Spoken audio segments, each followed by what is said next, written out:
Okay, so welcome for the second part of the presentations we have with Dominique Génin.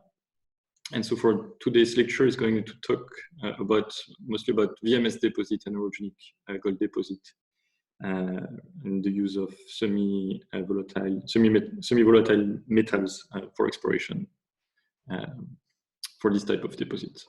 So yeah, here's to you, Dominique. Thank you very much, Clifford. It's a pleasure to be back. So just a quick plan of what will happen today and what happened last time. So last time we discussed about the behavior of semi-volatile elements in volcanic system and the different analytical methods that you are required to analyze them both accurately and precisely. Today, and we also seen the application for exploration for the first type of deposit where magmatic hydrothermal fluids are involved, so the porphyry epithermal deposits. Today we're going to discuss about two other type of deposits that we find in our Abitibi greenstone belt in Canada, so the VMS deposit and orogenic gold deposit, or gold deposit at large, because some of the gold deposits are now debated on their origin. Anyway. So we seen last time that semi-volatile metals are efficient pathfinder sometime in porphyry and specifically in the distal phyllic zone, could also be used as a vector towards the epithermal or the link to evaluate a possible link between the two. Today we will really try to highlight the full potential of the use of these semi-volatile metals by looking at VMS deposit. We're going to see that specifically they're efficient in vectoring, specifically in the distal sericitic halo. We can also use them in graphitic horizon, in exhalative, when we document an exhalative component, and finally, as an indicative tool of the fertility of VMS lenses when we apply them on barren samples. So some very interesting results specifically for the VMS exploration. We're going to see some more contrasted results for the gold, but there's still some possibility to use them, but we need to be aware of few limitations that we're going to try to highlight in the second part of the talk today. So they're efficient elements because they can be hosted either in alteration minerals, so in phyllosilicates, or in mineralization, and when it's the case, there will be in sulfides. So for the volcanogenic massive sulfides, several people worked already on the behavior of these elements as a vectoring tool, specifically the work of Moller and Marcoux in the Iberian Pyrite Belt, the greater work of Ross Large in Australian deposits, and David Lenz in the Bathurst mining camp. And the main, what we see commonly in the literature as efficient tools will be arsenic, mercury, antimony, and thallium. And they could be hosted either in sulfide or in chloride and sericite. So what we're going to try to see in, actually what I'm going to present here is the result of two constraint projects. My first ever constraint project that I realized in 2013 was really to try to document what was the signature of distal VMS alteration, so very weak alteration, or even try to detect if we had a lithogeochemical signal or very weak anomaly in unaltered volcanics, visually unaltered anyway. So that's what we're going to try to investigate in the first part. So what's the problematic with targeting VMS? That they're very small targets. Generally, they're about in the hundreds of meters of length, tens of meters in thickness, sometimes more if you're lucky, but in average, it's between 3 to 7 million tons. So the very small needle in quite a big haystack, sometimes the alteration halo can be kilometric in size. Here we have an example, and we will come back in detail on the Matagami mining camp, but here it's the south flank of the Matagami mining camp. We have 5 deposits that are there. Matagami Lake is the biggest of the Matagami camp. It's about 25 million ton of of zinc-rich ore. And when you see the size of the halo, which is here documented by the NORMAT chloride index, it's about the same size as the Orchon West deposit, which is actually not a deposit, it's just a showing. There's tonnage evaluation, about 300,000 tons of ore, zinc-rich ore as well, but you see the size is very similar. So that will already make a link or highlight the fact that there is no link between the size of an halo and the tonnage or the grade of a deposit. Because the Ile-Dieu deposit, the richest deposit in the Matagami camp, it's about, in average, 17 or 18% zinc at a tonnage about, I think it's 4 or 5 million tons. So it's one of the smallest halo, but it's the richest deposit.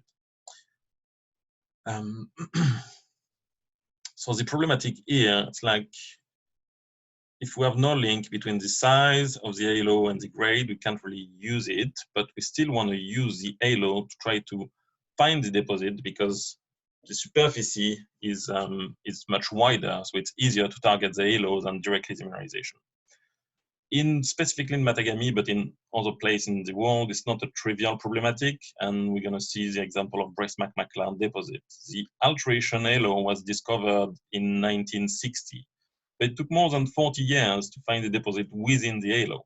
So it wasn't extensive exploration for 40 years, but it was periodically tested, and it took really 40 years to find the deposit. So we sometimes have very wide halo, and it's difficult to find the small lenses, which is hidden in the middle of it. So when we look at the classical alteration pattern for VMS deposits, very well documented. We have two classical equations that control the alteration pattern. So you have a distal sericitic halo and a proximal chloride halo. So the sericitic halo come from the destruction of albite and the transformation into sericite plus quartz. And the proximal halo come from the destruction of sericite and the formation of chloride. So here in the Matagami camp, that's the progressive alteration phases that you can see on the field. It's on drill core sample, always the same lithology, which is a massive rhyolite.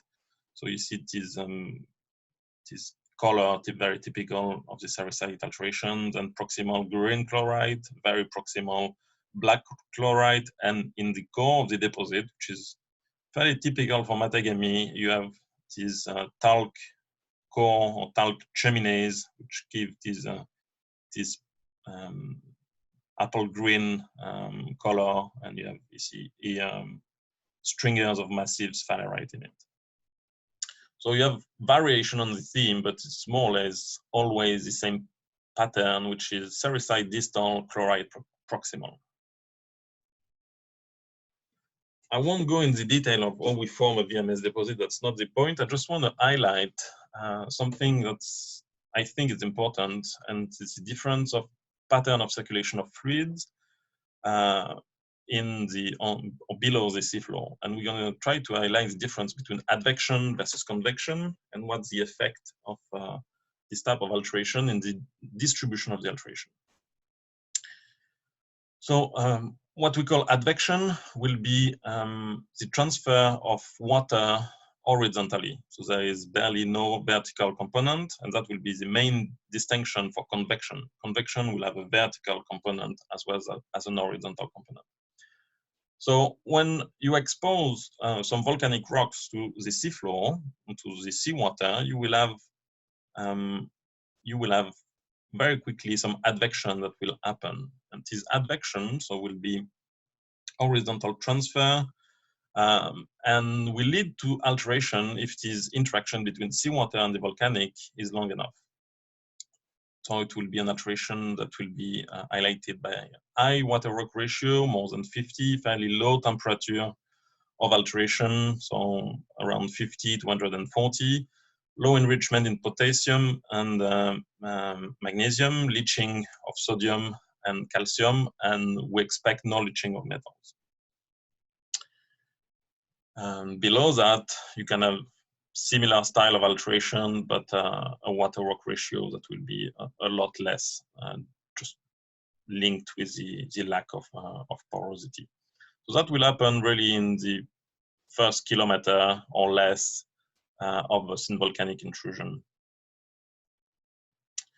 Now, if on the seafloor you have some big discontinuity, like volcanic fault or fractures that will be able to drain the cold and dense seawater deeper in your volcanic pile, this cold water will be heated close to this volcanic intrusion, and you will start to develop convection cells that will try to basically cool down this volcanic intrusion.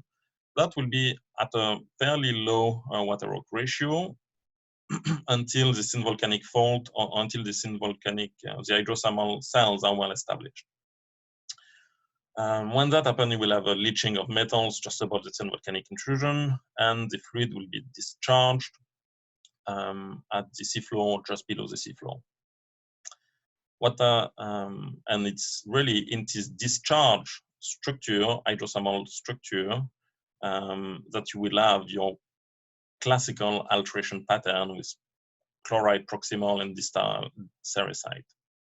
What I want to highlight with these few slides is just the fact that you could have an equivalent lithogeochemical signature if you just look at the major elements between what happened by the alteration by advection, will be very regional at the scale of your mining camp, basically, and your distal sericite alteration from actually a vent that released metals. This has been already highlighted, this very wide alteration by advection in several mining camps, such as Sturgeon Lake, Iberian Pirate Belt, and I'm going to show an example next. So the example is the Panorama District in Pilbara, Australia. It's an example that I like. It's very indicative to highlight the scale of the system. So it's an Archean complex. You have this trele granite, which feeds the overlying volcanics and alternance of rhyolite and andesite. And you have a series of VMS deposits that are approximately located every 4 kilometers along a stratigraphic marker, which is a regional chart. I think the two biggest deposits are Kangaroo Cave and Sulphur Spring here. But anyway, when we look at the alteration distribution at the scale of the camp, you can really see what I was talking about earlier. It is these alterations that are stratigraphically concordant, subconcordant, really at the scale of the whole mining camp. And how do you do exploration when basically you have alteration found everywhere? So yes, when you're very close to the deposit, it will be obvious that you have your pipe system, your stockwork system. But when you're in a distal setting of that, how do you make the difference between just the advection alteration versus the distal alteration of an actual VMS deposit? That's what we're going to try to investigate using the potential of semi-volatile metals. So it has been documented since a while that prolonged interaction with seawater lead to metasomatism. So here we show the work of Betnard and Schminke in 1989.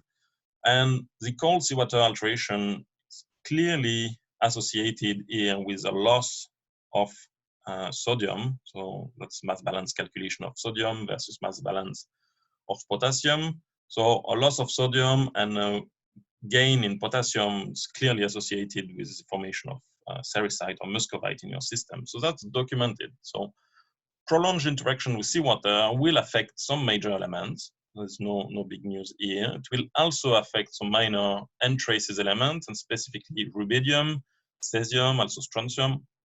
And that has been documented since the end of the 60s, basically. So that's fairly well known. But the point that I want to highlight here is that metasomatism indicates fluid rock interaction, but not necessarily mineralizing fluids that are circulating through your volcanic pile. So that's a big difference here. So I'm going to speak for the next few slides about the Matagami mining camp. It's where I did my PhD a few years back. So the Matagami mining camp is located in the northern part of the Abitibi Greenstone Belt in Quebec, Canada. The deposits are spatially associated with 3 felsic bands, which are called the North Flank, the South Flank, and the West Camp. The heat source is what we call the Bell River Complex, which is mafic, ultramafic layered intrusion. That means you can see the size is fairly big, so that means really high temperature of emplacement and long time to cool down. So that's 2 factors that are very efficient to develop hydrothermal cells that will lead to the formation of VMS deposit. Matagami is well known for the zinc-rich deposits. So it's a world-class zinc-rich mining camp, really. And when some of the deposits were exploited, it actually had an effect on the price of zinc on the market because the deposit was so rich in zinc. And we're going to focus on the example I'm going to give on the Bracemark McLeod, which is now the only mine in exploitation in the camp at the moment. And it's located in the southern part of the South Flank. So just for indicative, Bracemark McLeod is now the 2nd biggest deposit in the camp. It's about 6 million tons. I don't have the actual data, but it's zinc rich, around 9% zinc total, 1.4% copper, just a bit of gold. So at the scale of the mining camp, you've seen that they're all located, all the deposits are spatially distanced by approximately 1.2 to 1.5 kilometers, and it's very systematic. It's actually a tool that we use for exploration at the scale of the camp. When there is a gap between mineralization, it's often, we find evidence of a vent, but we had a late magmatic plug that removed the deposit, but we had the proof that an hydrothermal cells were about 1.2 to 1.5 kilometer between each vent. So that's very impressive at the scale of the camp. It's very, very systematic. All the deposits, or most of them, are spatially associated with what we call the ketophyte, which is a stratigraphic marker which limits 2 volcanic domains.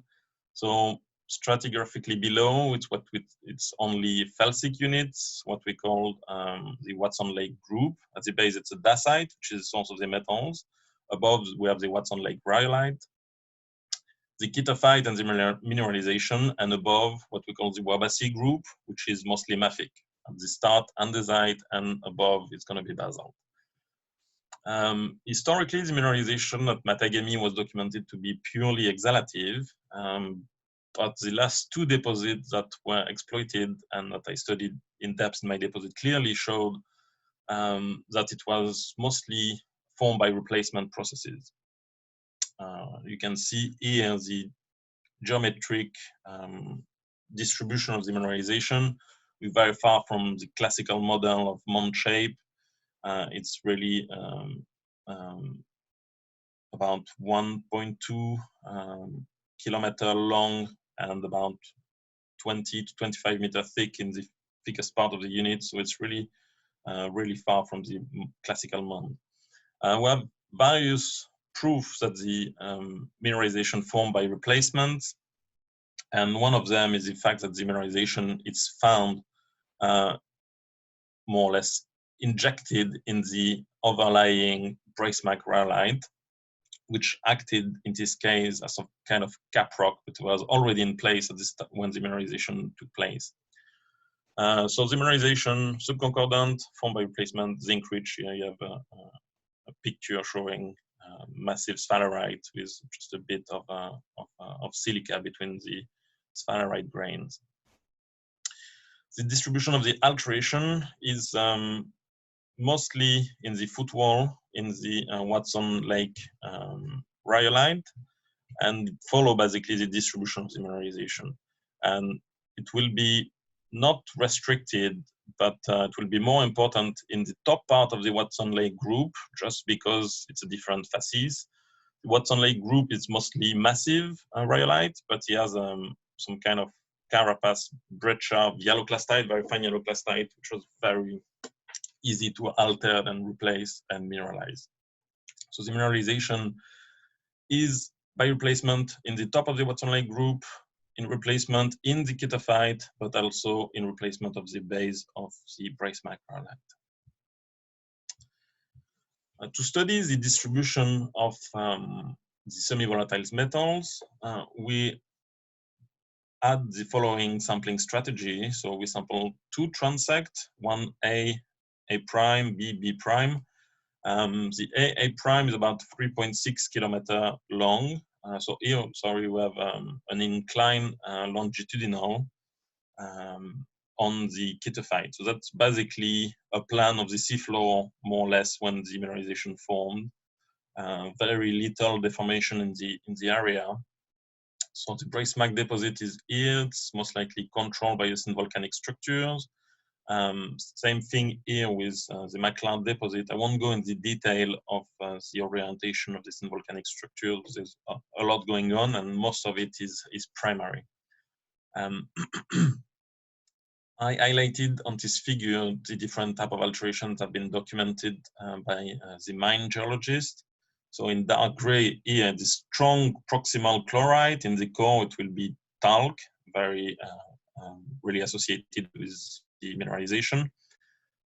Then the dashed line here was the limit of the visual alteration documented by the geologists when they were doing the definition of the deposit.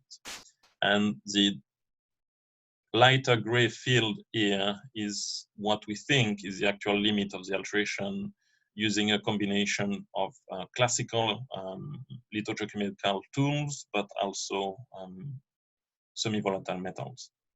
So we see what a big gain in size of the alteration halo in the upper part, less in the lower part, but we have also less sample to control the distribution of the halo, because here we are constrained by the availability of the drill holes. Here we're at a depth of 1.2 kilometers, 1.4 here. So along this transect, we systematically sample the same lithology, which is Watson Lake rhyolite, and we are careful to avoid any sulfides. To really have, unless they were really representative of the alteration pattern, but it wasn't the case, we're really trying to get the signature of the phyllosilicate alteration, basically, by avoiding the sulfides. So a few pictures just to show the different style of alteration. So here it's massive rhyolite, the least altered that we can find in the camp. Very massive, not much volcanic texture going on there. When we get a bit closer, we start to have the distal sericite alteration.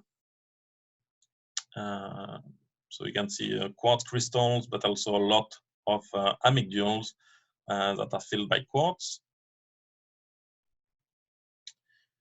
A bit more proximal, so in the green chlorite alteration halo, you preserve your quartz crystal very well, no problems there. And you have still very coarse amygdules filled by quartz, sometimes a bit of carbonate, but mostly quartz. And very close to the mineralization, black chloride. So there, when you find this kind of rock, you can't go wrong. The mineralization is really not far. Here, you start to lose the volcanic textures.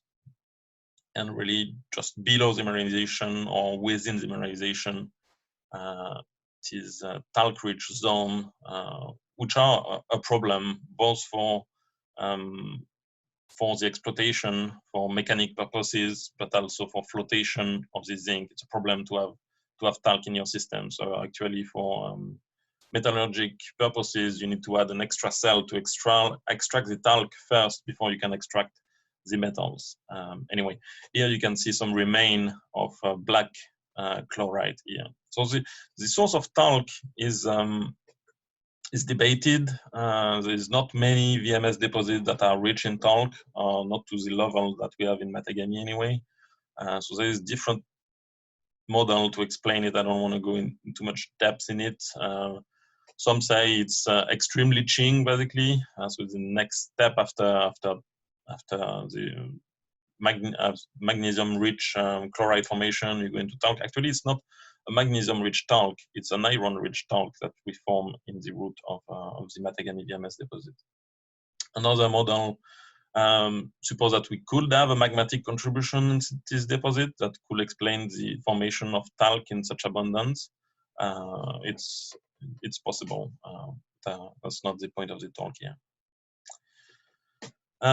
So for the next few slides, we're going to try to compare different lithogeochemical tools that we classically use in the exploration of VMS, and we're going to focus on the A prime transect, which was the upper one, the longest one, where we have more sample to control the dispersion of the elements relative to the mineralization. So you have the location of the mineralization in red, which is about 500 meters wide, and the distance towards the east and towards the west. So we have to be careful how to interpret the signature on the west, because you will have overlapping patterns of the alteration of the Bracemark deposit, which is about another 500-600 meters on the west. On the east, there is no non-deposit rocks are really fresh, no style of or no evidence of alteration of any kind. So it's really on the right side of the diagram that we can really interpret what's going on for the dispersion of hydrothermal elements. So we're going to start by the most basic tool. It's basically the use of elements ratios. So here we compare the Ishikawa alteration index and the chloride carbonate pyrite index from Ross Large. And it's really obvious that we can detect the chloride zones. The chloride zone, sorry, was in green here. The mixed chloride sericite in pale green, and the wider sericitic halo in kind of orange color. I want to highlight again the fact that there is no challenge into identifying correctly the chloride zone, because it's obvious when you drill in it, when you see it, that you're very close to the deposit. The challenge here is how can we vector efficiently in the distal sericite halo, which could be either linked with the formation of a deposit or just linked with prolonged alteration with seawater. So with the classical tools, the Ishikawa index and the chloride carbonate pyrite index, we don't really have any systematic increase towards the deposit. So the dashed line here represent background values by the authors. So background values for rhyolite. So you see we have no difference here between the background and the sericite. So it's not really useful for detecting the distal alteration here. We do have a variation for the Ishikawa, and it's kind of hard to explain why are the values so low here. The background fresh values for felsic rocks identified by Ishikawa are about 40–45%. So we do have a difference here. But if we actually look at the value that's supposed to be discriminant in the literature, we don't. That's just normal rocks elsewhere. So if we look at the next alteration index, Spitz-Darling, it's an index very efficient that I like to use because it required only 2 elements. So most of the lithogeochemical database have those 2 elements, it's aluminum and sodium. And here we can see that the size of the alteration halo is a bit wider than the classical tool. Well, it's mostly controlled by 1 sample, but more or less reflect what the geologists have seen for the limit of the visual alteration halo at the scale of the deposit. And the last one that we're going to see here, it's ratio rubidium-strontium. It's the only really efficient vector, so we can actually see an increment or a consistent variation in the behavior of the elements towards mineralization. And here is a systematic increase of the ratio towards mineralization. Here we do have a vector. However, I want to remind you that rubidium and strontium are two elements that are mobile when you have prolonged interaction with seawater. So here it's efficient, and we know we have a mineralization, but might not be discriminant all the time when you're in an exploration context and you don't know if you're going to have a mineralization or not. So rubidium strontium is efficient.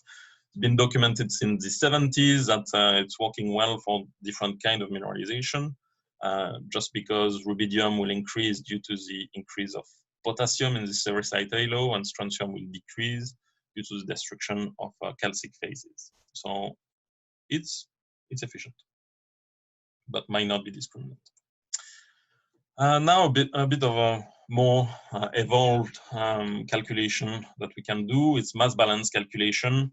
So here it was very easy. We had only one lithology, and that was the point of the study, was to see what's the behavior of metals, of semi-volatile metals, in a very simple context when we have only one lithology that we are investigating. So we used a precursor that was documented by a master study in the camp, and it seems to be working well. So we look at gain or losses in magnesium, potassium, and sodium. And again, very easy to detect the chloride zone. We have huge gain in magnesium, same for iron, so no problems there. The sericite zone, it's best detected by gain of potassium and first leaching level of sodium. We do have a problem here, however, by probably linked with the quality of our precursor. Clearly, the background value are already leached. That's not really a problem. We can just swap the diagram a bit up to have an idea of what's the real gain, because the value are quite stable in distance. And for sodium, so basically two level, one level that show first leaching of sodium to form sericite, and the second a complete leaching of sodium close to 100% of sodium to form your chloride zone. So mass balance are efficient to ID the alteration type, but they're less for vectoring purposes. Specifically here, we don't have a systematic decrease. It's kind of a wavy signal. So when you have a very wide halo, which could be kilometric in size, might not be the best tool to help you. And as I showed earlier, both sodium and potassium are affected by prolonged interaction with seawater.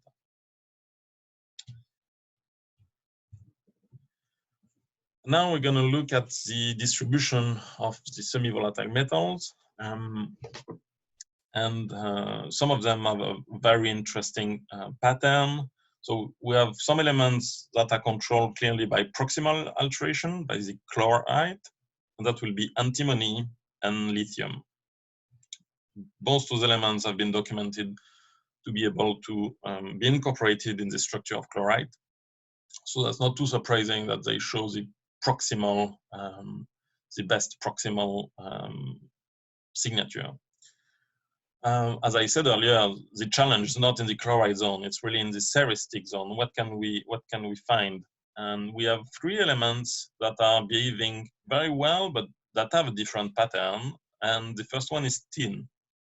Tin, you see background value about 1.5, and it will quickly increase in the sericitic halo and form this kind of bell-shaped geometry, slightly off-centered towards the east, but with values that will increase from 1.5, 2 ppm to values up to 10, 15 ppm.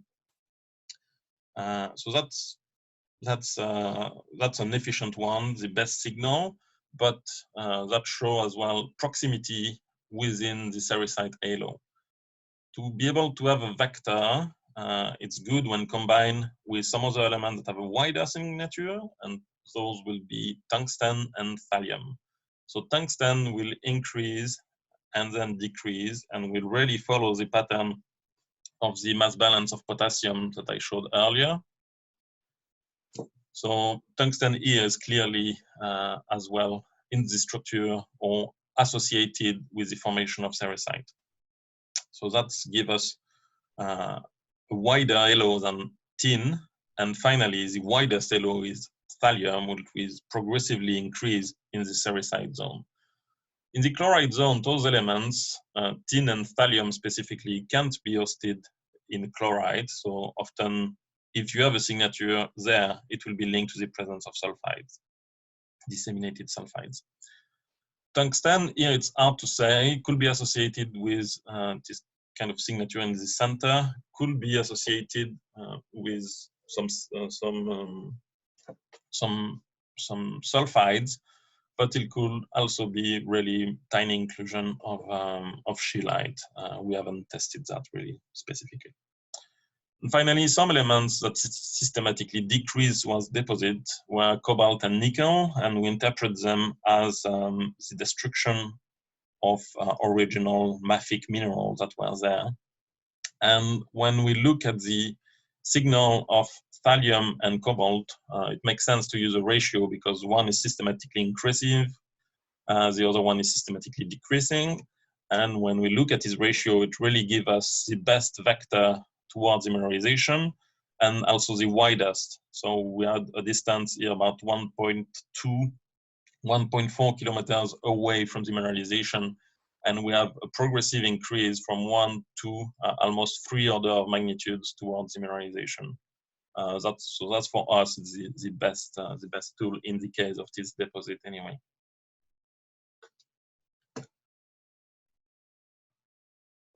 And if we try to combine all of that in this figure, so I just want to mention that the study has been published last year and in Journal of Geochemical Exploration. So when we compare the classical geochemical tools, we do have some classical tools that behave very well to detect the distal sericite zone. But as I tried to mention earlier, might not be discriminant for the pathway of mineralizing fluids, because seawater alteration can more or less give you the same kind of signature. But to have metals enrichment in this distal alteration really means that the fluid was able to carry metals. So he had specific physical-chemical condition to be able to transport those metals. And yeah. Question? Yeah, sure. What about arsenic? I guess you checked for it. Because we had almost no sulfides in the alteration halo, we have no arsenic in the signal. It was really not discriminant in this case. Okay. That's okay. Okay. Yeah, no coherent pattern for the distribution of arsenic. Mm-hmm. Okay. Surprising because it's such a mobile element, you would expect it to see it quite far away. Yeah, but I think it's really linked with the fact that arsenic, I'm not sure how easy it is for this element to fit in phyllosilicates. Mm-hmm. If you don't have sulfides, it might not be able to be fixed. Yeah. I think during extensive seawater iteration, you can also have arsenic enrichment. I would have to check again. Okay. Yeah, I can go back to the results and we can compare notes. It would be interesting, but I'm pretty sure the signal was no variation, no systematic pattern between distance and proximal. Okay. So more or less at the same time of our studies, there is the results of a PhD, very good PhD that was published by Soltani Denavi in. The study was applied to the dispersion of semi-volatile metals in the Bathurst mining camp, so in New Brunswick.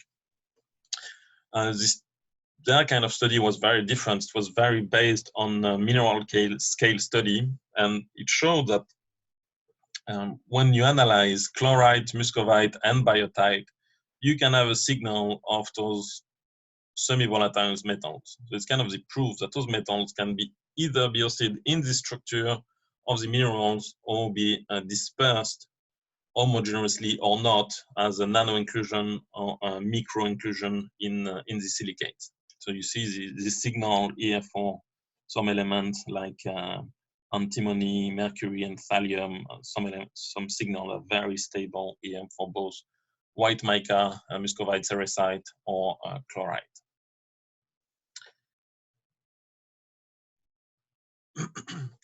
The association between zinc-rich deposit and thallium and antimony is well known and has been documented since a while. And Ross Large was one of the first to really show the association. Even the work of E. Cremodins in the 90s already showed some interesting stuff, but they didn't have the sampling density that Ross Large had in his publication of 2011. So on several deposits, and here we have the example of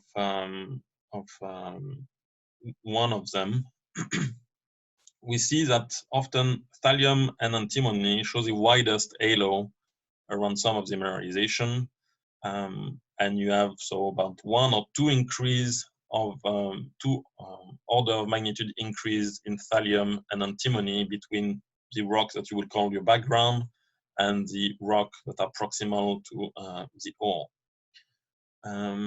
So that was known already in the start of 2000. However, Dominic, sorry, maybe you should tell that this study was done in Tasmania on the Rosebery K-Lens. Yes, thank you. I was looking for the name of the deposit and I couldn't remember it. Thank you very much. Yeah, my pleasure. So I was very interested by this study and this diagram, which has been tested since several times in the literature. And when we look at the dispersion of the rocks that I just showed in the previous study from Matagami, you can see that our background is 1 order, 2 order, sometimes 3 order of magnitude lower in thallium and antimony.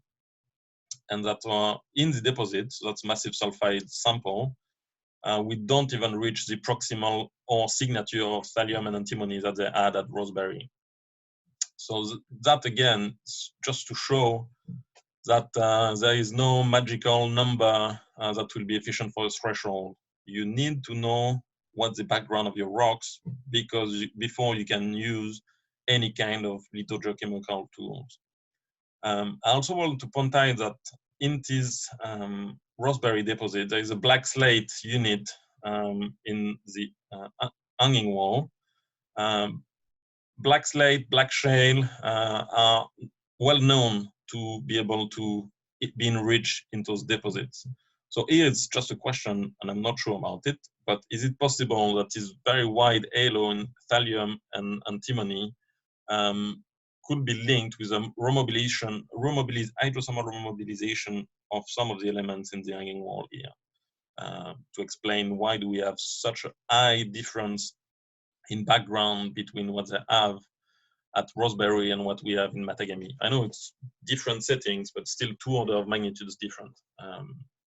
So anyway, my point here is if you want to use those elements, just make sure you have the right threshold and don't start mixing different lithologies and compare black slate or black shale with some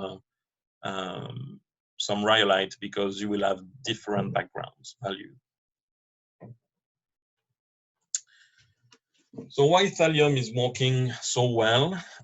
Here I present very briefly some thermodynamic modelization by the work of Xiong in 2007.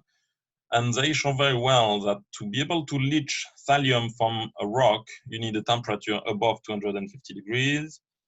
To be able to precipitate, you need to neutralize your fluids, so to increase the pH. And the way to do it in a VMS system is by mixing with seawater. So basically, those 2 points, fairly high temperature of leaching and precipitation by neutralizing fluids, are identical to the condition of the transport and precipitation of zinc. That's why thallium is a very good pathfinder for zinc mineralization.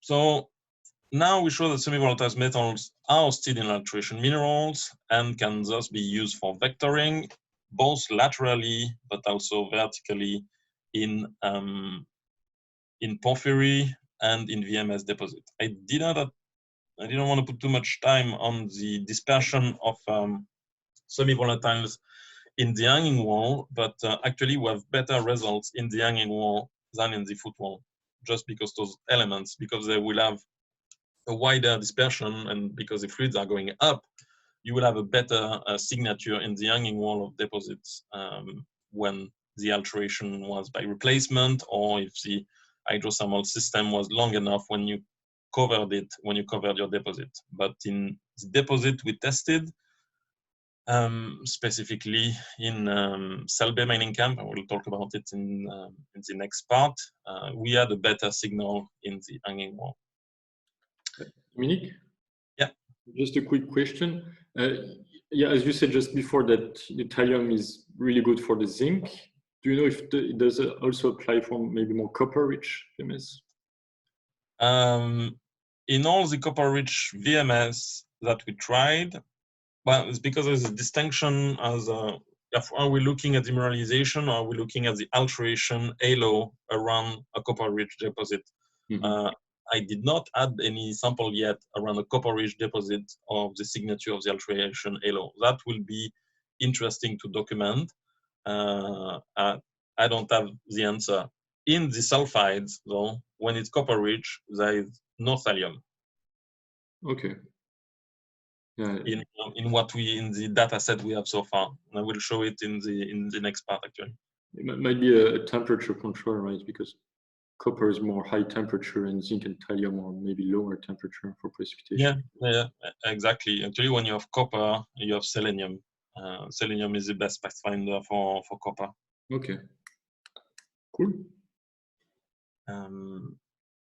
So now the question is, we know that some of those elements can be hosted in sulfide. So what can we do with this information? For now, we just looked at the alteration halo. Can we extract more information looking at the sulfide? And we're going to look at two possibilities. The first one is to try to investigate the use of these semi-volatile metals and their dispersion on the seafloor and their recording in metalliferous sediments. That will be the first part. Second part will be to look at the signature of barren massive sulfides and try to ID there is a potential for economic mineralization associated with them. So here the concept of the fertility of metalliferous sediment. The concept is to document the lateral variation of graphitic intervolcanic layers, because we have a lot in the Abitibi Greenstone Belt. They make amazing geophysic targets, and when you drill them, you often disappointed because it's either a lot of graphite or a lot of pyrrhotite, but no massive sulfide.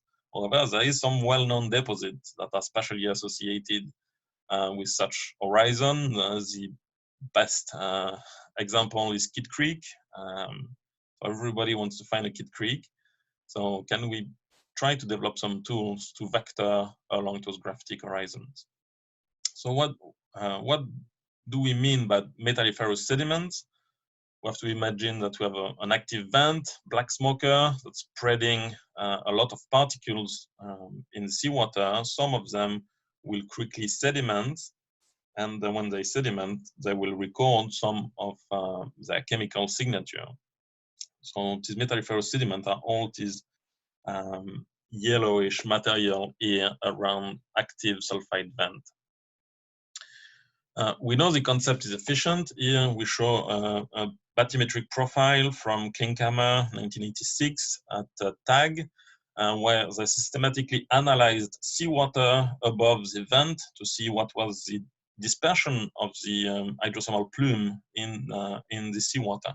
And we clearly see some strong anomaly. I only show the example of manganese, but these anomalies are kilometric in size, and as such we expect that the sediment that will be recorded and will be associated with the plume fallout will have a fairly wide anomalic signature around the hydrothermal vent, and we can use this anomaly or these lithogeochemical signatures to vector towards the vent. That has been tested with some great success by the PhD thesis of Jan Peter in the Bathurst mining camp, so in New Brunswick. We have a lot of iron formation that are spatially associated with some VMS, zinc-rich VMS. And more or less all the lithogeochemical tools I tested were working. So we're talking about wall rock variation of major elements or rare earth elements, specifically the anomaly of europium, as well as mineral signatures of magnetite, pyrite, pyrrhotite. Everything had an homogeneous pattern, either increasing or decreasing towards mineralization, and that led to this figure, which is now well known.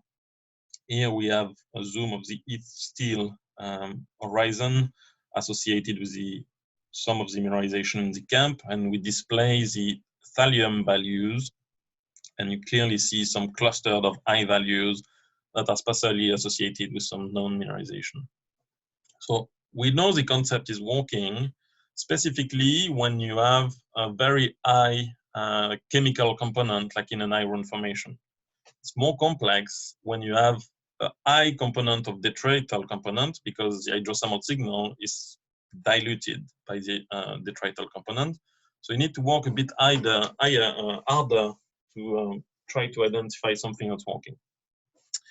So here I present a figure of Steve Piercy, published a couple of years ago, which is very interesting into the paper, is into synthesizing all the process that happen when you have an hydrothermal plume and the interaction with seawater around the plume in both reduced and oxidized layer of seawater. So conceptually, we can estimate that at the scale of your submarine basin, you will have a fairly homogeneous detrital component all across the area that you're studying. Yes, it could be a mix of 2 or 3 different sources, but the detrital is fairly homogeneous. Your signature of base metals, you expect them will be fairly restricted to the proximity of the vent. You can have some element that will be affected by seawater, and specifically if you have oxidized seawater, when your hydrothermal plume reach oxidized layer, you can have scavenging of some of the elements, and specifically some of the rare earths, into the formation of hydroxide. And when they will settle in sediments, they will record this kind of anomaly that has been well documented. And finally, the element that we are trying to target are some elements that will have a wider enrichment or anomalic behavior compared to base metals, for example. That's what we try to target. The problem is when you have graphite. When you have graphite, they just become a mess, because some of the elements will be associated, will be fixed on the, or absorbed on the surface of graphite, and you will have an erratic signal for most of the metals you're trying to investigate. I just have a quick question. Yeah. Regarding the previous diagram. Does it take into account that also maybe later you can have the seawater alteration that maybe also can affect the distribution? Yeah, well, actually, I'm going to explain it here. So if you have, often we see the 3 components to those metalliferous sediments. First one is a chemical precipitate. So it's basically metals or silica, everything that comes from your hydrothermal plume. Second one is your detrital component, all the terrigenous component that will settle on the seafloor. And the third one is alteration. These one comprise penetration of seawater after the formation, or hydrothermal circulation during the formation of your system. So it's basically all the process that happen after the formation of the unit, or during or after. So some will be barren if they are associated just with penetration of seawater. Some will be associated with the formation of a deposit, and they will be interesting. So that's what I'm trying to show with this diagram, is that what we're trying to do is enhance the hydrothermal component signature, the one of the chemical precipitation and the one of alteration. and try to not try to remove the effect of bacterial activity, diagenesis, the trital component, and seawater. So you see, because it's such a multi-component system, a lot of people have been reluctant to use lithogeochemical study because the signal is very hard to decipher. And actually, it was the case in the Matagami mining camp. That was the idea of the ketophyte. Like, it's so complex, we're not going to waste any money to lithogeochemistry to do something that we're not going to be able to do anything with. So we're just doing some classical assays of the metals, and that was it. There is some classical tools that exist in the literature to try to decipher the triton versus hydrosomal component. A diagram that works very well is the diagram of Bostrom, 1973.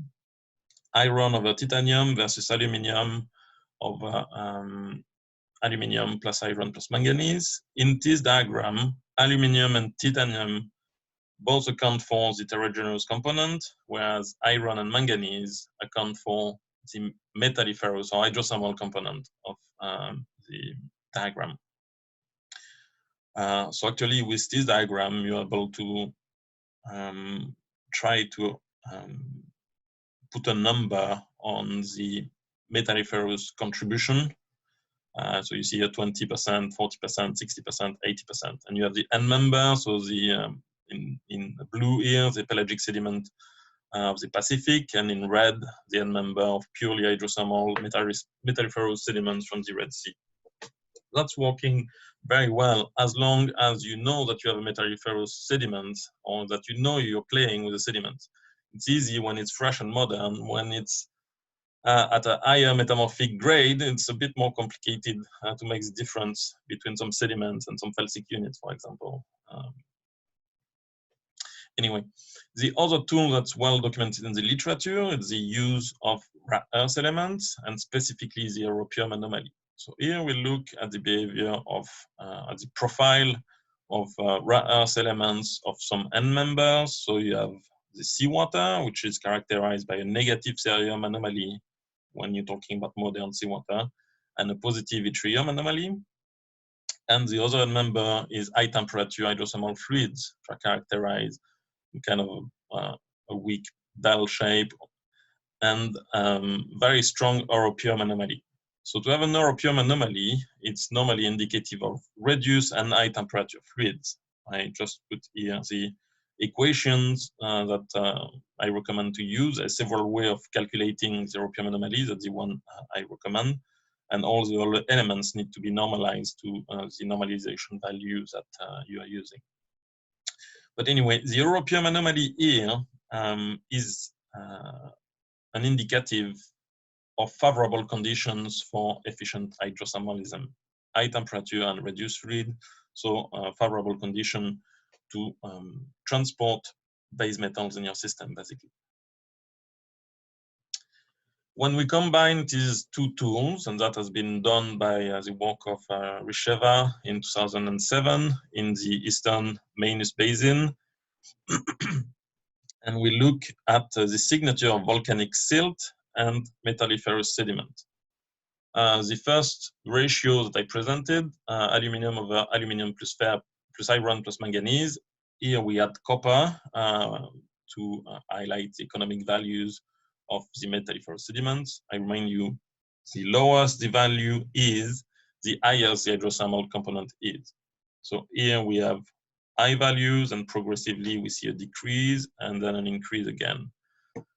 This decrease represents here the maximum hydrosomal contribution to the sediments, and it's also correlated with the maximum europium anomaly in the metalliferous sediments. So using this fairly easy to use diagram or ratio, which just made of major elements, you're able to target more efficiently into thicker unique to highlight the layer that had the optimal or maximum hydrosomal contribution. I do want to highlight the scale here of the sampling. So you see, it's huge variation over 70 centimeters. So of course, we don't recommend exploration companies to sample every 10 centimeters to see the variation along the what they expect to be an exhalative horizon. However, it means that if you want to use this technique, you need to have an appropriate sampling strategy.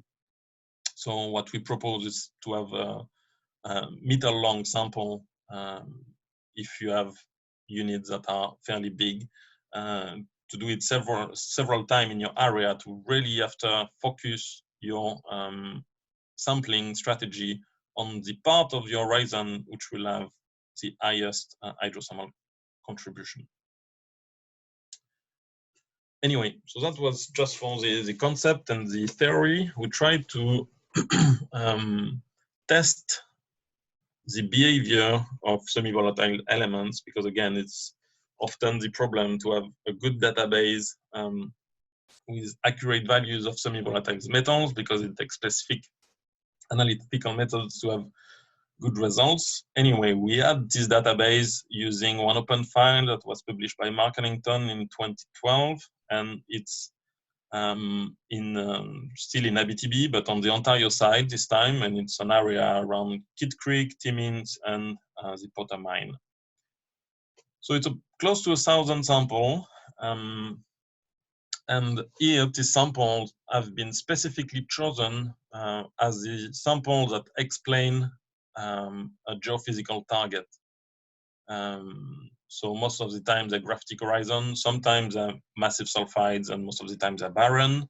But anyway, we have a very good data set to try to constrain the behavior of metals regarding the fertility of an horizon.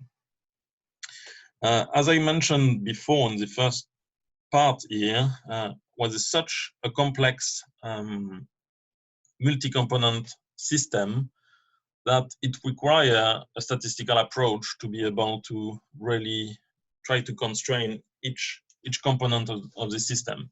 So we did a PCA study to try to highlight the different N members. And I'm trying to find what PCA is in English, and I can't find my word. It's principal component analysis. Thank you very much. Every student's nightmare. Yeah, well, it's now my everyday job in Consortium. So anyway, here when we play with our 1,000 sample database and we look at the three first components account for about 30% of the variability of the data set. And it really makes a difference between the detrital component, or first component is mainly actually the rare earth versus the rest of the element. So first component is not too useful. The second component, 13% of the variability of the data set, really make a difference between what's controlled by the detrital component, so all the silicates. You remember this ratio. We said the highest it is, the more detrital, the lowest it is, the more hydrothermal. And here in this corner of the principal component analysis diagram, we have the hydrothermal, but not only, because we have sulfides, total sulfur, total iron. So that's really the sulfides component, but we also have the graphite, we have carbon total. So we're not really able to discriminate between what's hydrothermal, what's diagenetic, or bacterial. So it's a first screening, which is interesting, but it's not enough. So we move on the third component. And the third component, which accounts for about 8%, 7.6% of the variability of the data set. And it really makes the VMS-related elements stand out. So here you have zinc, mercury, silver, lead, tin, antimony, and thallium that are correlated on this component. But the thing that is very important here is that on this component, this third component, they are not correlated or anti-correlated with the abundance of sulfides.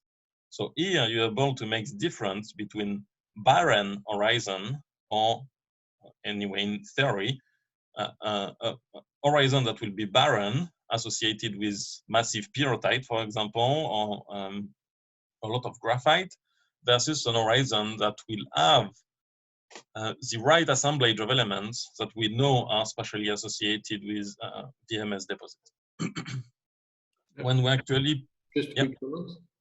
It's interesting to see that the selenium sticks with the barren one. Yeah, in this case, yes, that's a good point. But selenium is strongly correlated even on the second component with carbon, so it will go with graphite. And yeah, in this case, it's a problem.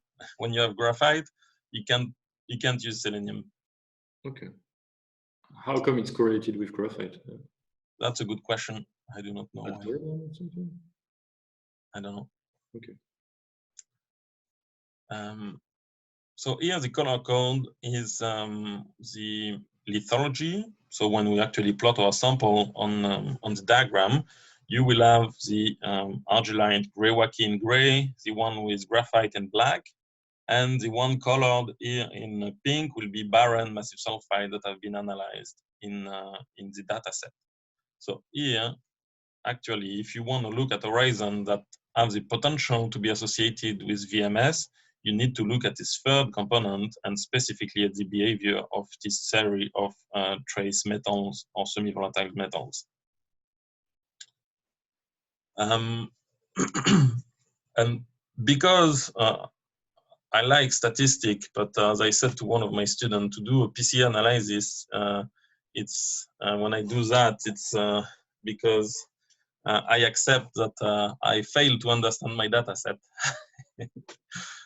So I like to go back to when I'm being able to identify the component. I like to go back to actual index that I build myself, that I know I can control and understand instead of just using one of the component.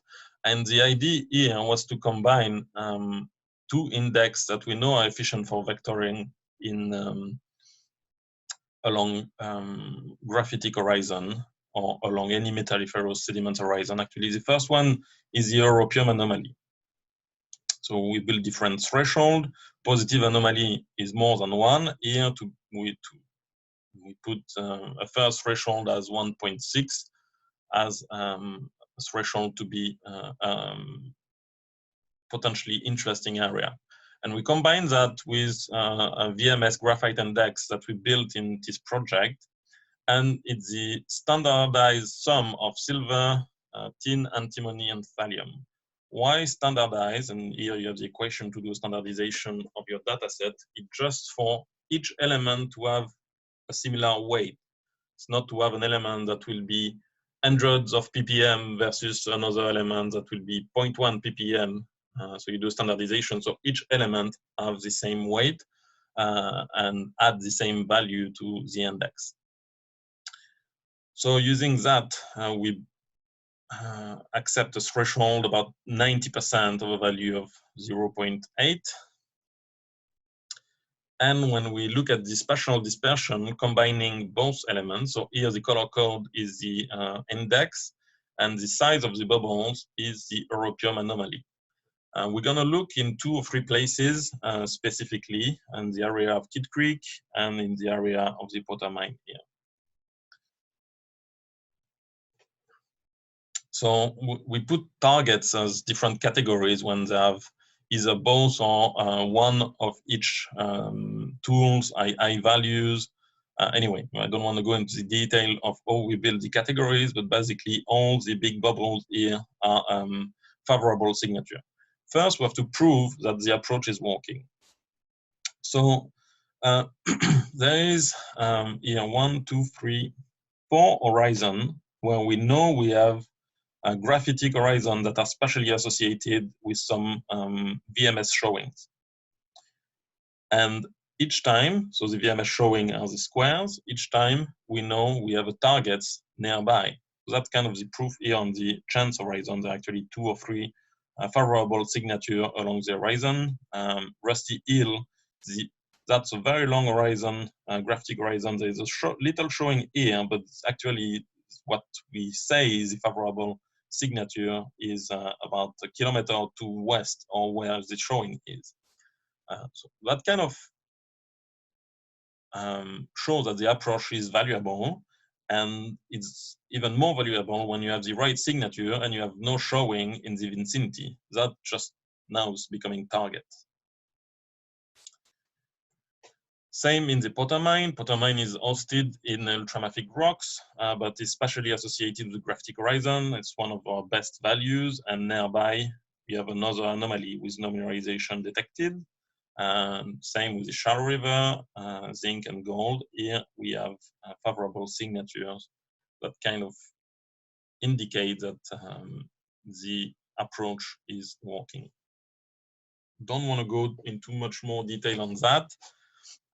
Just have some practical recommendation if we want to use that in an exploration campaign. So we recommend to have a systematic and continuous sampling of the horizon associated with a volcanic hiatus, and that can be any kind of lithology as long as it marks a hiatus in the volcanism. So it could be tuffs, could be sediments, graphitic or not. The tools should remain more or less the same, the europium anomaly and the index using the elements we recommend. Why do we need the systematic and continuous sampling around horizon? Here I show an example about 50-meter thick graphic ridge horizon that have been analyzed by one of our partners in consortium. And just by looking at this ratio, you can target here that it was the upper part of the graphic horizon that had undergone the maximum hydrothermal component. So if you don't do that, and you just take random samples in your horizon, you might not be able to do lateral correlation, and as such, you might not be able to use it to vector, which is what we want to ultimately do. For analytical perspective, we want to use 4 acids dissolution followed by SPMS analysis to be able to quantify the semi-volatile metals. Using this method, there is several commercial labs that propose to add rare earths, and they propose to add them one by one. If it's the case, and if you want to save money, you don't need all the rare suite to calculate your europium anomaly. You just need the element before and the element after, so you can save a bit of money if you want to do it this way. Wow, okay, sorry. So that was for the use of semi-volatile metals along metalliferous sediments. Now we're going to discuss about the use of semi-volatile metals to investigate the fertility of actual iron-rich massive sulfides. As I said earlier, that was my first project in consortium, and the way consortium works, we've been asked a question at the start of the year, and we have until the end of the year to give them an answer. The question here was very simple. It's like, we eat barren massive sulfides, like massive pyrite.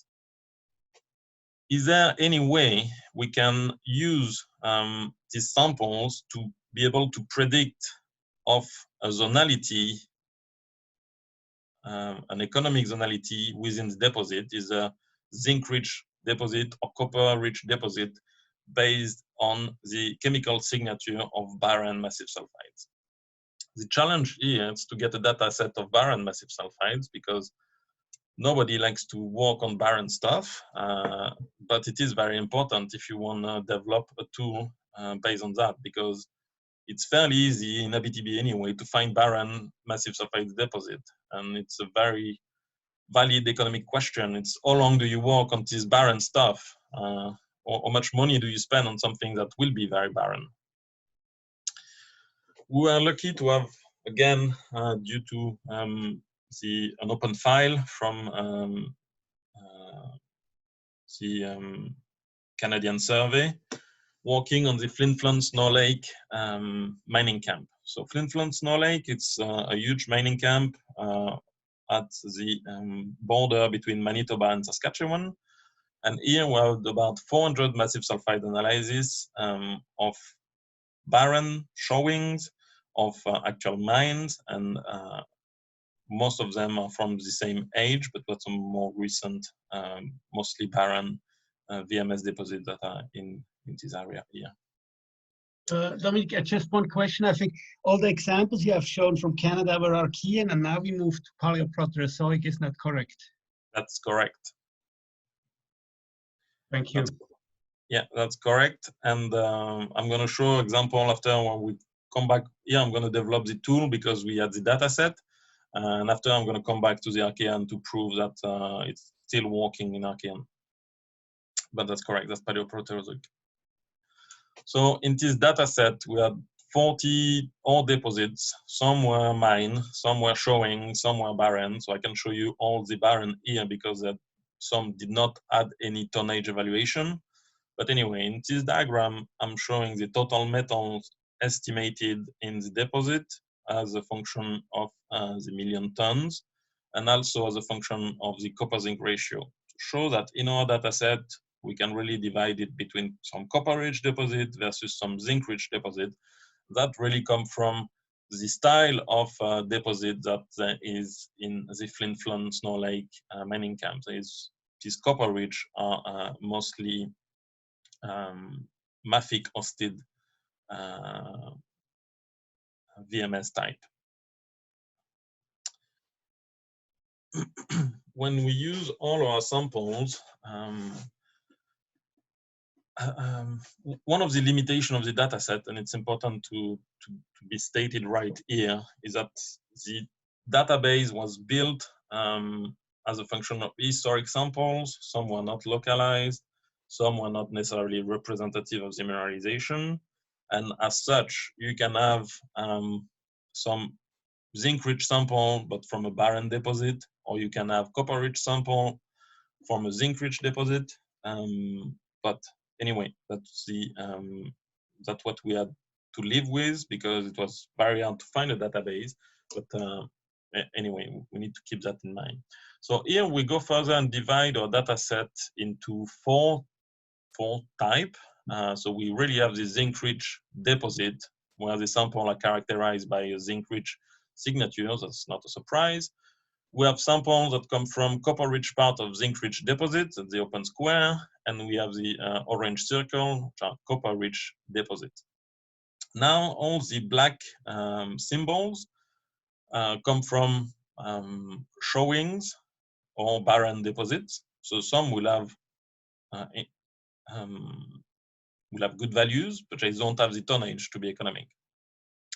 So that will be your N member to have the signature of something completely barren. Now what we want, it's those stars represent the barren samples that are from economic deposits. That's the important group if we want to be able to indicate if there is a potential. That will be the signature that we will look at in more detail. So using the whole data set, we build a multi-element diagram normalized by upper continental crust. The black field represents the field of barren deposits. And here we compare it with copper-rich deposits, zinc-rich deposit, here, and copper-rich zones from zinc-rich deposits to see what are the main elements that make a difference. For copper-rich deposits, it's really selenium that make a difference with about 2 orders of magnitude enrichment in copper-rich deposits that are subeconomic or economic versus the one that are barren. Same thing for copper-rich zone from zinc-rich deposit. We have big difference here with selenium, but we have more elements that are discriminant in zinc-rich deposit. We have more arsenic, more antimony, more selenium, more thallium. That are the main elements. So instead of looking at this multi-element diagram, because there is really 3 or 4 elements that are discriminant, we're going to show them on a ternary diagram where we have antimony or thallium that will basically give the same results versus selenium and versus iron. So basically, it's the lack of selenium and antimony that will give you the sample that are barren. The sample from copper-rich deposits is a barren sample from copper-rich deposits or copper-rich sample from copper-rich deposits have a lot of selenium. Zinc-rich deposit will have a lot of antimony, and copper zones from the enriched deposit, basically the root of your system, which is higher temperature, will have a signal, stronger signal in selenium. And the barren lenses just lack the presence of those elements. We can show it on a binary diagram, and we look at thallium versus antimony, barren lenses, showing the mines with a very good correlation between the two, and we can establish a threshold of about 100 ppm antimony and 1 ppm thallium to have the samples that fall in the field of what has been mined historically in the Flin Flon Snow Lake mining camp. Same thing, but for copper-rich deposit this time, and I only show selenium. I put tellurium, but it's really selenium that make a difference in this case. More than 100 ppm selenium. We have one exception here, 3 samples from the same deposit, which is a very rich copper deposit, but I've been mined in 1920 something, and I doubt it would be economic today. It's I think it was 128,000 tons, but it was very rich in copper. So maybe that explains what it's in the field of the showing. But anyway, it's the only exception in this case. What I highlight now are the stars. You know, the sample that I showed earlier. So they are barren sample, but from economic deposits. So we don't know exactly where they come from in the deposit. We expect them from distal part, or but we can't be sure.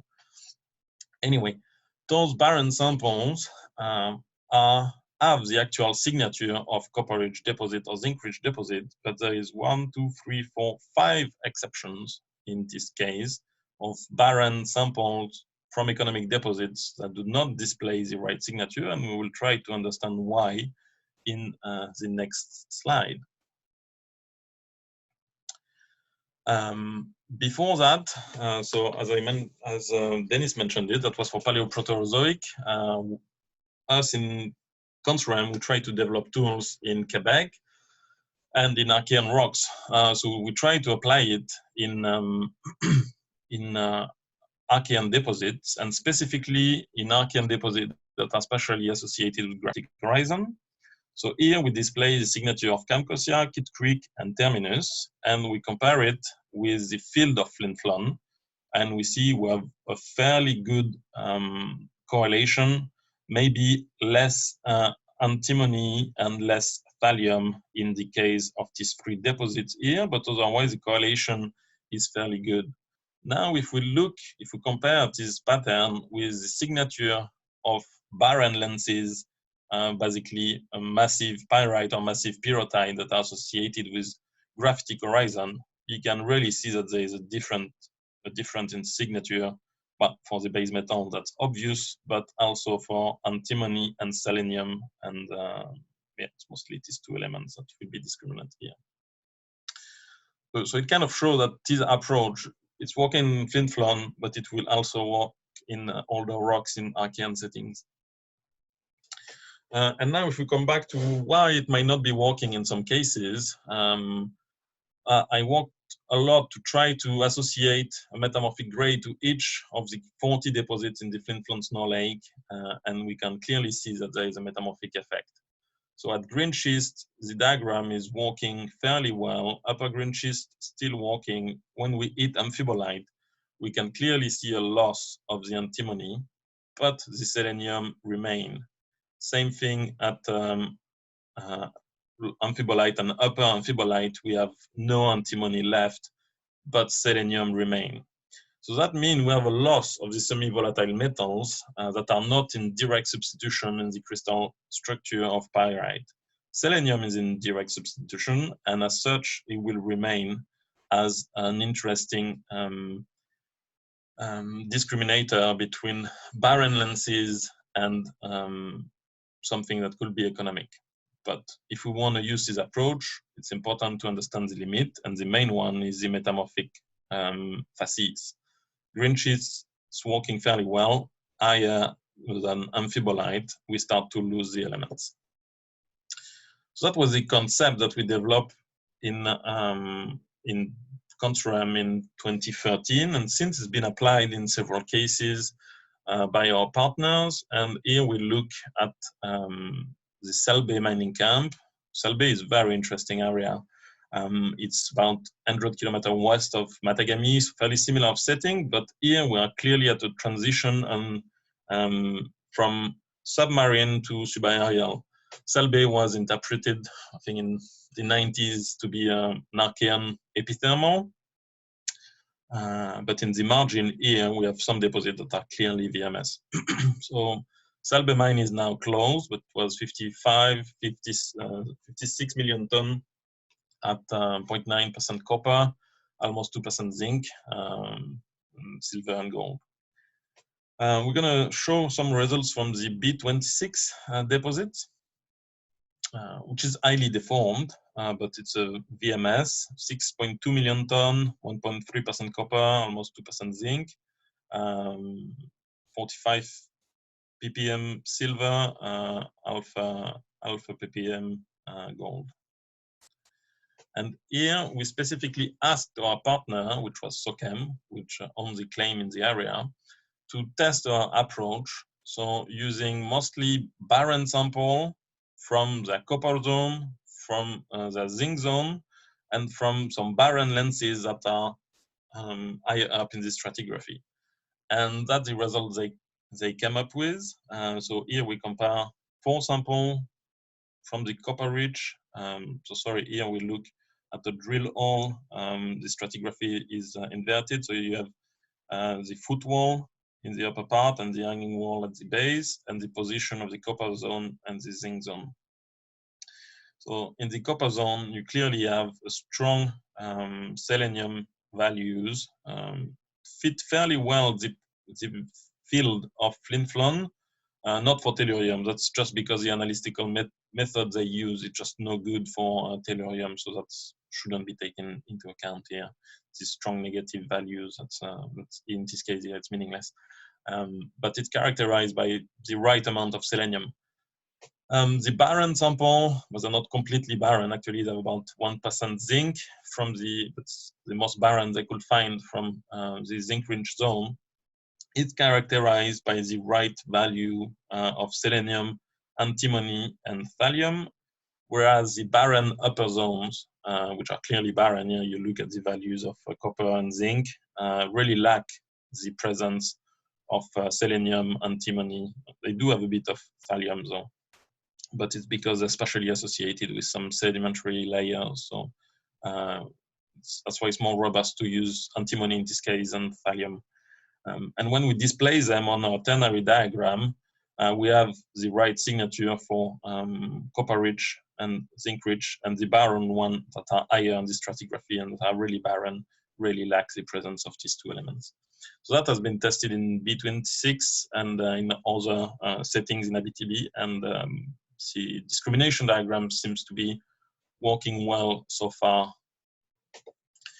So in conclusion of the use of semi-volatile metals in VMS, I will say that it's particularly efficient in the alteration halo, specifically in the distal parts, in the sericite halo. We can also use it to vector along graphitic and metalliferous horizon. And finally, we propose it as an indicator of the fertility of hydrothermal system when applied to a barren massive sulfide samples. The main limitation, and I want to stretch it again, it's that's working well in green schist, lower amphibolite, but when you're in amphibolite, most of these elements will be lost during the metamorphic transformations. And I will stop there and take questions before we move on the gold part. Okay, thanks a lot, Dominique. It was great. Denise, do you want to start with questions? Yes, I do have a question, or maybe, or comment. I mean, you have this graphite horizon and this metalliferous horizon in Canada, but this is not occurring in all the VMS districts. So also, I mean, the graphite horizon, for example, at Pettignes South is not present. And then also, if you have, you mentioned it before, if you have subsea floor replacement.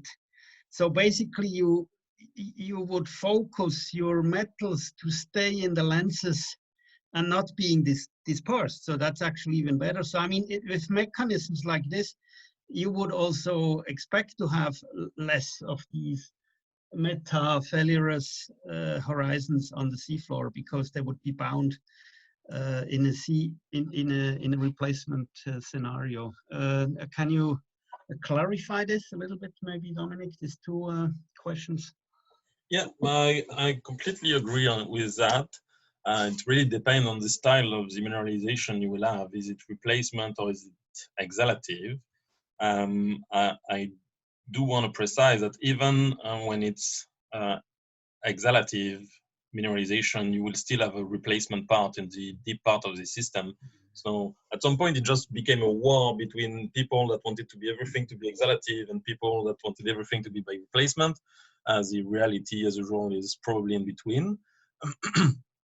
But that's right. If the mineralization is by replacement, you expect to have most of the metals that will be kept in the system and have an enrichment in the alteration halo.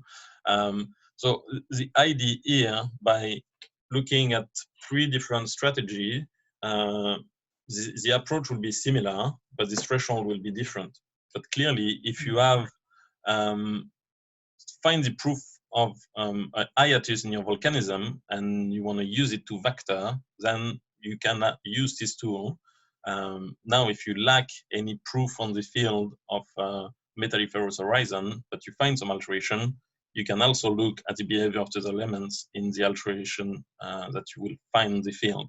But the threshold will be different, and that's a very important point. There is no magic threshold. You always need to characterize the least altered rock to know what the background on any elements you want to use as a vector. So this would also maybe just to stress a little bit to the students that you still need good geology, because you would be able, based on geology, to identify if it is a replacement or not, because you would see this in your drill course or outcrops if you can. So I think geochemistry and lithogeochemistry should be used for resolving something where the classical geology stops, and the more good geology you have, the better you will be able then to define your threshold, etc. Completely, lithogeochemistry is not a substitute for proper geology, and specifically field geology and cross-cutting relationship on the fields. Completely agree with that.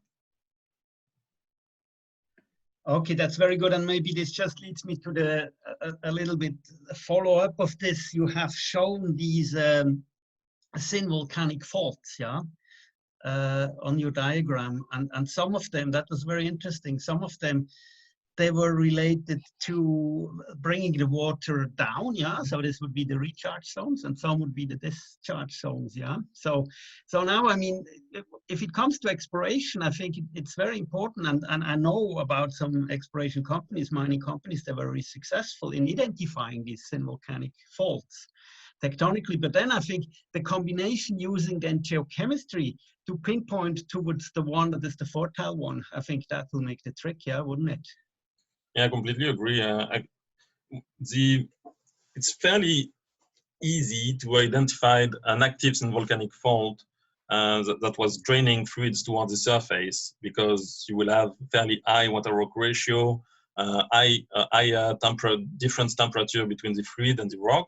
It's a lot more difficult to identify the recharge zone, because we don't know if it's really diffuse. It will be focused on in hydraulic active fault.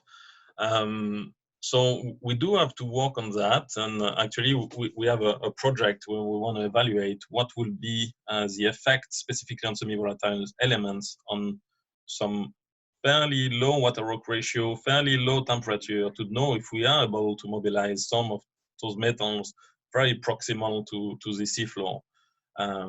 For now, we're not really able to really pinpoint the actual location of recharge zone based on the lithogeochemistry. But that will be clearly an interesting challenge to be able to better focus the exploration using the strategy of identifying thin volcanic structure. But thin volcanic structures are very, very difficult to ID, and it's okay when you have a lot of data, when you're actually in a mature camp, but when you are in grid field exploration, it's almost impossible. You just don't have enough data to constrain the pathway of fluids in this early exploration days. Okay, so it would be used more for brownfield exploration, for example, if you have already some lenses, maybe to find some new lenses, or even maybe near ore deposits.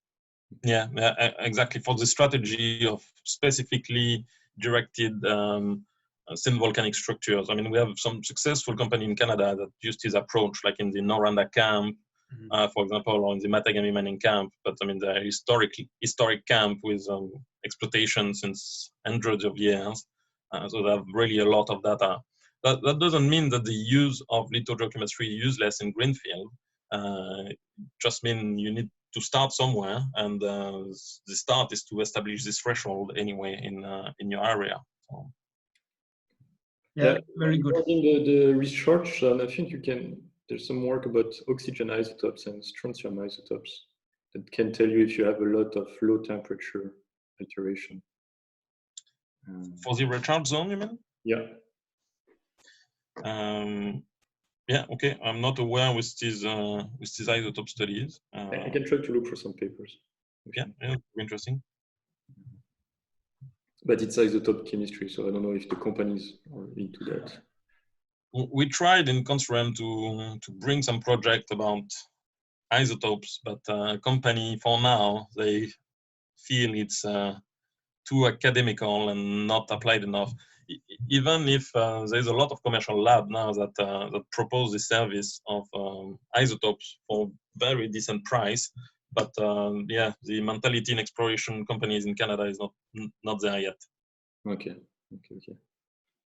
Cool. I've got a few questions also. Well, the first one is what gold-rich VMS deposit? Because those guys, sometimes people say it's associated with magmatic fluids, and those ones can carry a lot of semi-volatiles. And so I guess they could be also useful for this application. Have you worked on that? It's a very good question.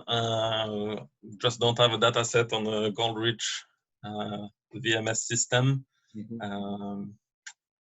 Would love to put the data in the background to see what's the difference. But no, there must be some data in the literature, but I never had the time to compare them with what we had. Okay. Specifically, even in Canada, I mean, we have the own mine, which is very gold-rich VMS, very big system. Would be interesting to see what it looks like. Specifically, the distal. There's a lot of barren lenses at the own mine that we could compare with, but to be honest, I don't know what will be the difference. Okay, it could be complicated also, I think, because you might have different source involved, so we can bring different semi-volatile elements. So. But yeah, okay, that's good to know there's still some work to do. Always. And I was also curious from the beginning of the lecture. You showed that they did the laser ablation in the chlorite and the cerussite for all the semi-volatiles. And I was curious, did they also check for the titanium-strontium ratio as for the porphyry systems? Titanium-strontium? Yeah, I don't know if they had the data. They definitively didn't use it in the paper, but I don't know if they have the data to test it. So the database is available, but I don't know if they looked at it actually. Because technically you could apply that to the VMs. Yeah, completely. We'll want to try, that's for sure.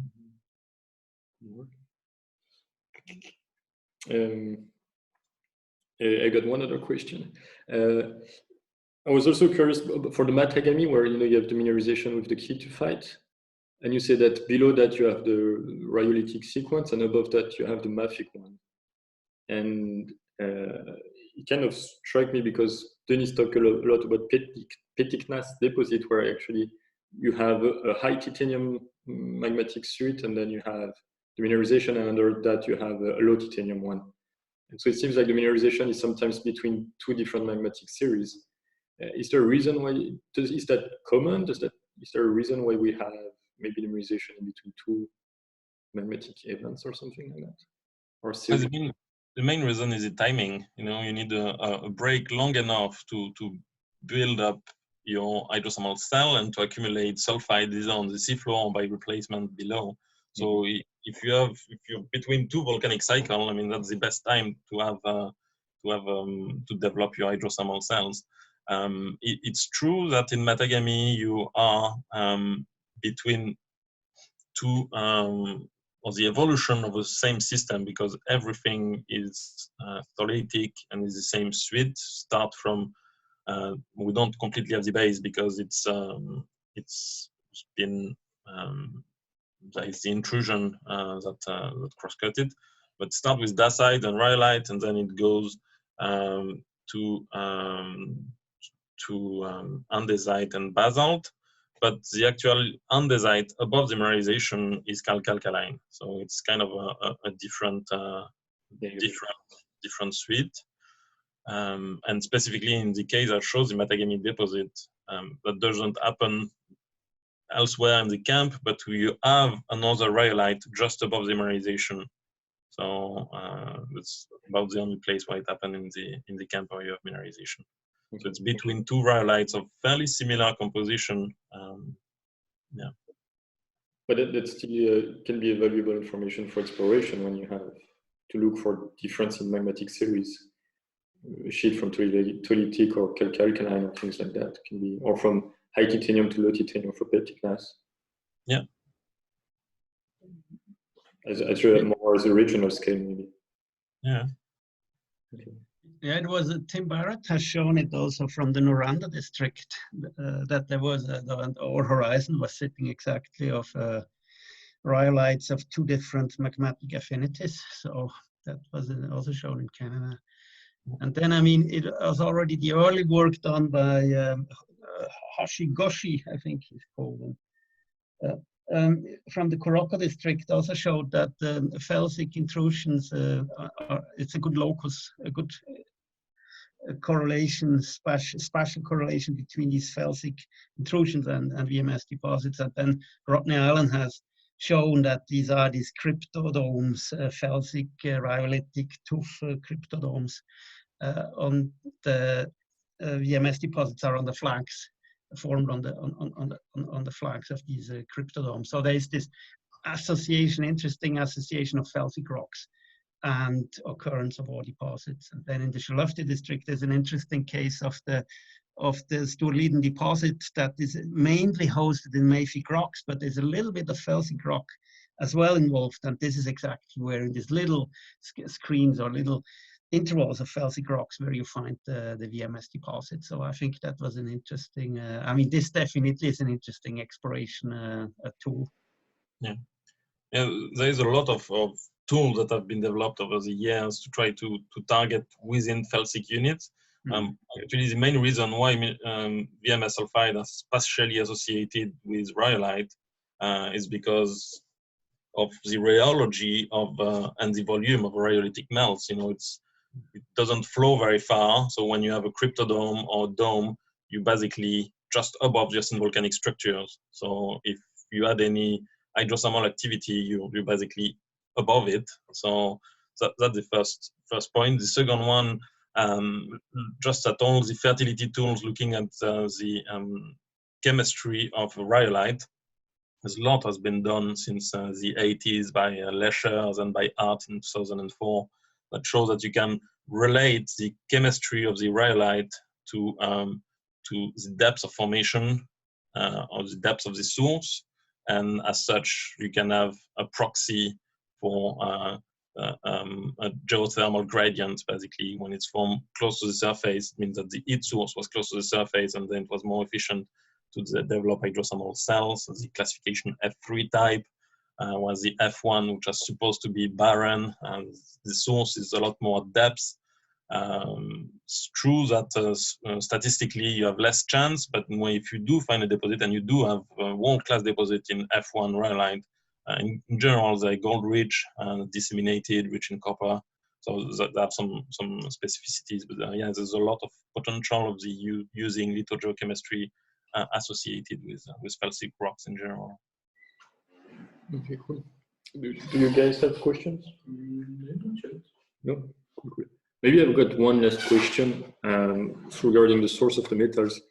Do you have any epidosites in Matagami or somewhere? We don't in Matagami, but the reason is the leach rocks are felsic. So you wouldn't expect epidosite in a dacite, but we have the leach rocks. It's been identified in the field. I don't have any picture right in my talk here, but it is clearly when you're on the outcrops, you can see that the rock is not normal. It's a what we call an ill rock.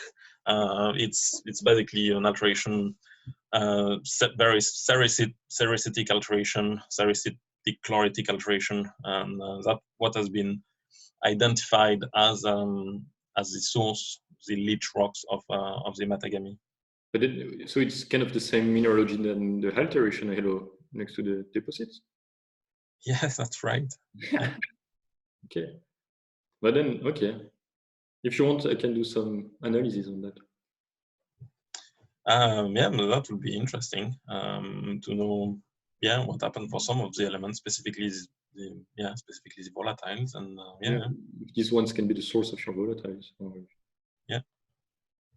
Okay. In Matagami, because you have such a huge intrusion, you never know. We don't expect to have much of a magmatic contribution because it's a stolatic intrusion, so you have less water in your system. But I mean, it's still a huge intrusion that it's crystallizing. It will release something and it will go in the hydrothermal cell, but we just don't know what exactly it is.